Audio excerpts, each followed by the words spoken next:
সময়টা ছিল ১৯৯২ সালের ৬ ডিসেম্বর। ভারতের অযোধ্যায় সেদিন দুপুরে লক্ষাধিক মানুষ জড়ো হয়েছিল হাতে শাবল, হাতুড়ি আর লোহার রড নিয়ে। আর সামনে দাঁড়িয়েছিল ৪৬৩ বছরের পুরনো একটি মসজিদ। কয়েক ঘন্টার মধ্যে সেটা ধুলোয় মিশিয়ে দেওয়া হলো। কিন্তু এই একটা ঘটনার পেছনে আছে ৫০০ বছরের জটিল ইতিহাস, ধর্মের ইতিহাস আর রাজনীতির ইতিহাস। আর কিভাবে কোটি কোটি সাধারণ মানুষের বিশ্বাসকে ক্ষমতার অস্ত্র বানানো হয় তার ইতিহাস। আজকে আমরা পুরো ইতিহাসটা জানবো, আর শেষে এমন একটা প্রশ্ন রাখবো যেটা আপনাকে সারাদিন ভাবাবে। সালটা ১৫২৮। মুঘল সম্রাট বাবর তখন সবে ভারতের মসনদে বসেছেন।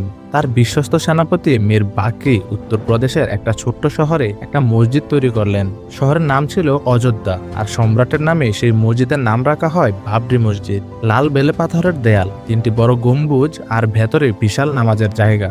দেখতে সত্যি অসাধারণ। কিন্তু এই মসজিদ তৈরির প্রথম দিন থেকেই একটা কাঁটা বিঁধে গিয়েছিল। হিন্দুদের বিশ্বাস অনুযায়ী অযোধ্যা কোনো সাধারণ শহর নয়, এটা ভগবান রামের জন্মস্থান। রামায়ণের সেই রাম যাকে কোটি কোটি হিন্দু নিজের প্রাণের চেয়েও বেশি ভালোবাসে। আর অনেকে সেই দিন থেকে দাবি করতে লাগলো এই মসজিদটি ঠিক সেই পবিত্র জায়গায় বানানো হয়েছে। আগে এখানে রাম মন্দির ছিল, সেটা ভেঙে মসজিদ বানানো হয়েছে। এই দাবিটি সত্যি কিনা ইতিহাসবিদরা আজও একমত না, আবার পুরোপুরি প্রমাণিতও না। কিন্তু এখানেই একটা বড় সমস্যা, বিশ্বাস আর প্রমাণ এই দুটো সবসময় এক রাস্তায় চলে না। আর রাজনীতি সে সুযোগ খোঁজে বিশ্বাসে, প্রমাণে না। আবার ফিরে যায় ১৮৫৩ সালে। সেই মসজিদকে ঘিরে প্রথমবারের মতো বড় সাম্প্রদায়িক দাঙ্গা হলো। হিন্দু আর মুসলিম দুই পক্ষই বলছে জায়গাটা আমাদের। ব্রিটিশরা তখন কি করলো জানেন? তারা একটা চমৎকার সমাধান বের করলো। মসজিদের ভেতরে মুসলমানরা নামাজ পড়বে আর বাইরের উঠোনে হিন্দুরা পূজা করবে।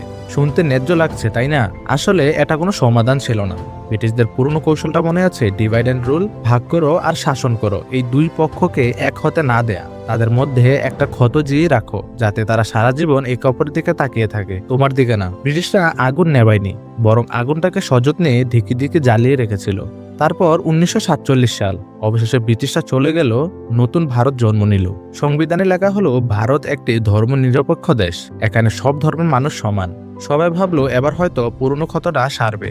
কিন্তু মাত্র ২ বছরের মধ্যে ১৯৪৯ সালের এক রাতে কিছু মানুষ মসজিদের ভেতরে চুপি চুপি ঢুকে রামের মূর্তি রেখে দিল। সকালে মুসলমানরা দেখলো তাদের মসজিদের ভেতরে মূর্তি। তারা বলল এটা অনুপ্রবেশ, এটা এখনোই সরাও। হিন্দুরা বলল রাম নিজেই প্রকট হয়েছেন, এটা ছোঁয়া যাবে না। পরিস্থিতি অনেক উত্তপ্ত। সরকার তখন কি করলো? মসজিদে তালা লাগিয়ে দিল। সমস্যার সমাধান না করে সমস্যাটাকে একটা বদ্ধ ঘরে ঢুকে দরজায় তালা মেরে দিল। আর এই তালাবদ্ধ ঘর পরে ৪০ বছর ধরে একটা টাইম বোমার মতো টিকটিক করতে থাকলো। তারপর ১৯৮৪ সাল বিজেপি আর বিএচপি মিলে একটা বড় সিদ্ধান্ত নিল। তারপর রাম মন্দির আন্দোলন শুরু হলো।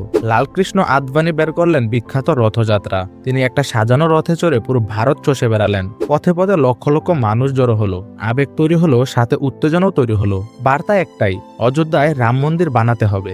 এখন একটু ভাবুন, ভারতে তখন কোটি কোটি মানুষ দরিদ্র, বেকার, হাসপাতালে বেড নেই, স্কুলে শিক্ষক নেই। এই সমস্যাগুলো নিয়ে আন্দোলন করলে মানুষ আসে, কিন্তু সেই আন্দোলনে আগুন থাকে না। আর ধর্মের নামে ডাক দিলে মানুষ দলে দলে ছুটে আসে। চোখে জল থাকে, বুকে আগুন জ্বলে, আর ভোটও আসে। ১৯৮৪ সালে বিজেপি পেয়েছিল মাত্র ২টি সংসদীয় আসন। এই রথযাত্রার পর ১৯৯১ সালে পেল ১২০টি আসন। একটা মসজিদ হয়ে উঠলো ভোটের সবচেয়ে বড় হাতিয়ার, ধর্ম হয়ে উঠলো ক্ষমতার সিঁড়ি। তারপর ৬ ডিসেম্বর ১৯৯২ অযোধ্যায় সেদিন জড়ো হয়েছিল ২ লাখেরও বেশি মানুষ।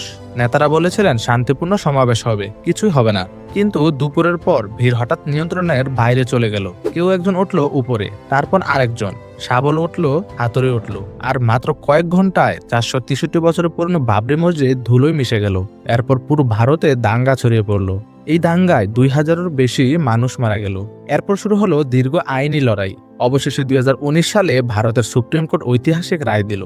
বলল বিতর্কিত জমি হিন্দু পক্ষকে দেওয়া হবে, রাম মন্দির বানানো হবে, আর মুসলমানদের জন্য অন্য জায়গায় ৫ একর জমি দেওয়া হবে নতুন মসজিদ বানাতে। ২০২৪ সালের জানুয়ারিতে প্রধানমন্ত্রী নরেন্দ্র মোদী সেই জায়গায় রাম মন্দিরের উদ্বোধন করলেন। একটা দীর্ঘ অধ্যায় শেষ হলো, নাকি নতুন অধ্যায়ের শুরু, সেটা সময় বলবে। বাবরি মসজিদের গল্পটা শুধু একটা ইমারতের গল্প না, এটা আমাদের দেখায় ধর্মকে যখন রাজনীতির হাতিয়ার বানানো হয় তখন ক্ষতি হয় সেই মানুষগুলোর যারা রাজনীতি বোঝেই না। সেই হিন্দু প্রতিবেশী যে তার মুসলিম বন্ধুর সাথে ঈদের দিন দাওয়াত খেত, সেই মুসলিম বাবা যে তার হিন্দু প্রতিবেশীর বিপদে পাশে দাঁড়াতো, এই মানুষগুলো কোনোদিন চায়নি এই আগুন, তবু তারাই পড়েছে সবচেয়ে বেশি। ইতিহাস থেকে শিক্ষা না নিলে ইতিহাস বারবার নিজেকে পুনরাবৃত্তি করে। এটা শুধু ভারতের কথা নয়, এটা পুরো পৃথিবীর কথা।